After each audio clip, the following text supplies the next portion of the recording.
Hola, ¿cómo están? Este es su noticiero Salud en Corto.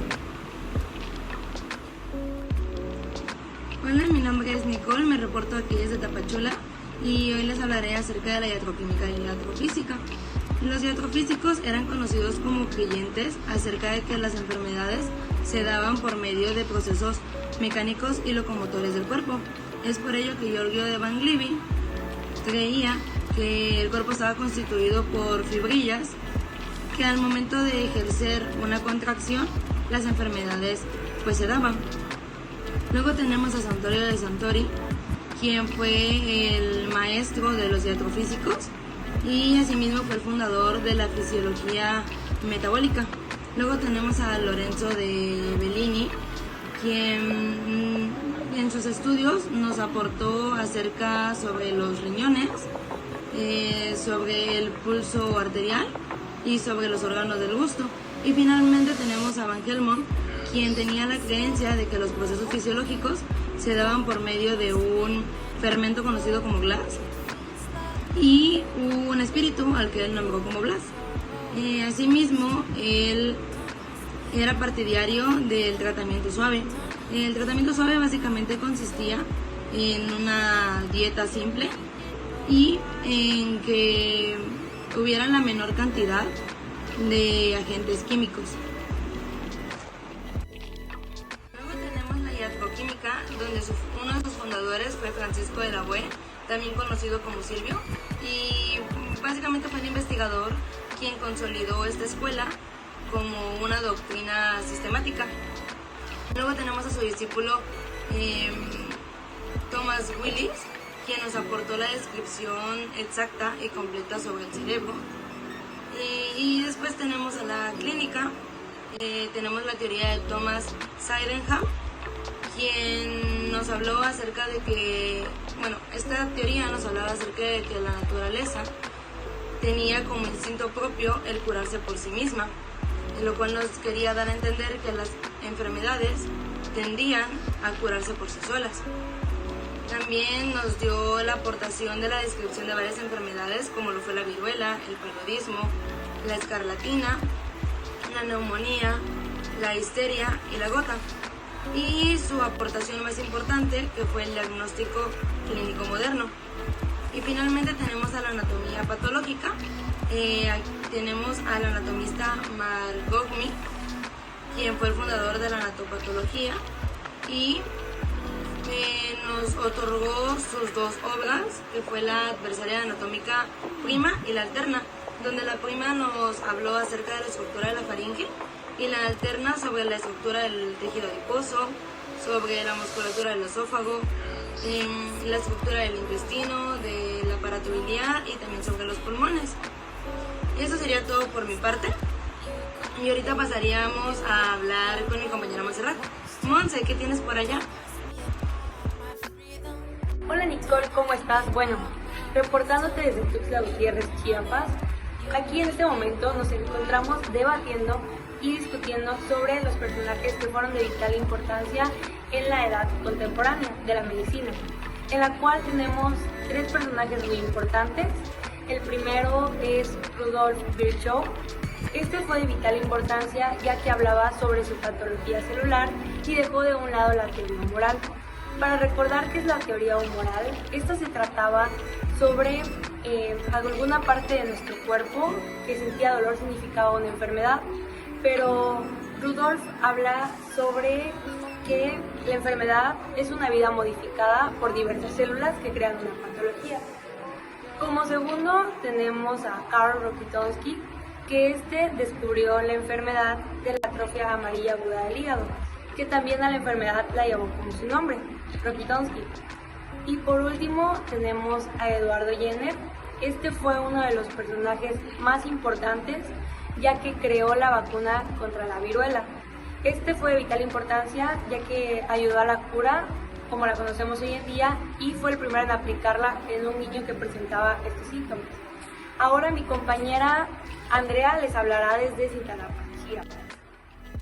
Hola a todos, espero que se encuentren muy bien. Yo estoy acá en Cintalapa y pues estábamos hablando con las personas que se han encargado de estudiar a estos personajes que han hecho aportaciones en la medicina y nos enfocamos a aquellos de la medicina contemporánea, medicina que empieza con las revoluciones burguesas, cuando por el poder o la lucha del poder más bien, pues esta comienza a tener un crecimiento o un avance. Y es conocida por una de las épocas en la que se dan acontecimientos importantes como lo es la pérdida del padre de la química. Estamos hablando de Lavoisier, quien es decapitado, es degollado cuando Marat llega y dice: yo quiero tener el reconocimiento que tú tienes. Presenta un trabajo y Lavoisier dice: tu trabajo no es suficiente para que tú tengas el reconocimiento que quieres. Entonces Marat queda resentido con él. Cuando llega su momento de ganar, dice: Lavoisier es un peligro, es una amenaza, es enemigo, y entonces se toma la decisión de decapitarlo. Entonces perdemos al padre de la química, quien nos dio la composición del agua o el sistema decimal. Pero también son importantes sus contemporáneos, como lo es Bichat, quien nos dio aportaciones a la anatomía y a la patología descriptiva. Tenemos a Pinel, considerado uno de los personajes más humanos en esta área. ¿Por qué? Porque es considerado el que liberó de las cadenas a los enfermos mentales, pues ellos antes eran encarcelados y él dijo: hay que rehabilitarlos. Entonces es uno de los personajes más humanos. Tenemos a Corvisart, quien fue uno de los fundadores de la cardiología. Tenemos a von Auenburger, quien en la anatomía clínica describió por primera vez la percusión, a René como padre de la auscultación. Después tenemos también a Conrad, quien en una historia muy interesante descubrió los rayos X por accidente. Tenemos a Mendel con las leyes de la herencia, o a Marie Curie con la radioactividad. Está también Darwin con las leyes de la evolución. Todos estos personajes que hicieron aportaciones que, aunque a veces veamos muy pequeñas, han sido muy grandes a lo largo de la historia para lo que es la medicina. Es impresionante cómo cada uno de ellos logró dar pues todo esto, ¿no? Y es algo que tenemos que seguir viendo. Y pues hasta acá, nos vemos pronto. Buenas tardes, compañeras, nos encontramos desde el pueblito mágico de San Cristóbal y hoy quiero compartirles sobre la era pastoriana, la psiconeuropsiquiatría y investigaciones médicas. Uno de los personajes que marcó esta era fue Louis Pasteur, con su teoría microbiana y el proceso o el desarrollo de la pasteurización. También fue uno de los personajes que cuidó la higiene en la medicina y revolucionó las vacunas. También quisiera hablarles de Robert Koch, que Robert fue un médico que se encaminó más en la área de la microbiología, creador del primer cultivo, descubridor del bacilo de la cólera. También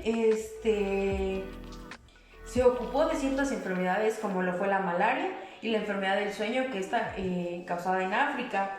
También podremos hablar de la parasitología, y en esta quisiera hablarle de dos personajes, Charles y Jean-Baptiste. Porque estos dos personajes iban relacionados con la misma enfermedad. Uno, que fue Jean-Baptiste, identificó el mosquito que causaba la malaria, que era el mosquito Anopheles, y Charles, que descubrió el parásito causante de la malaria y fue el primer ganador del premio Nobel. También quisiera compartirles sobre la neuropsiquiatría, que fue Pinel, que fue conocido como el liberador de las cadenas de los enfermos psiquiátricos. Y quisiera compartirles de Jean Esquirol, que fue el continuador de Pinel, construyendo bases para construir asilos y leyes para un buen trato de estos pacientes con estas enfermedades.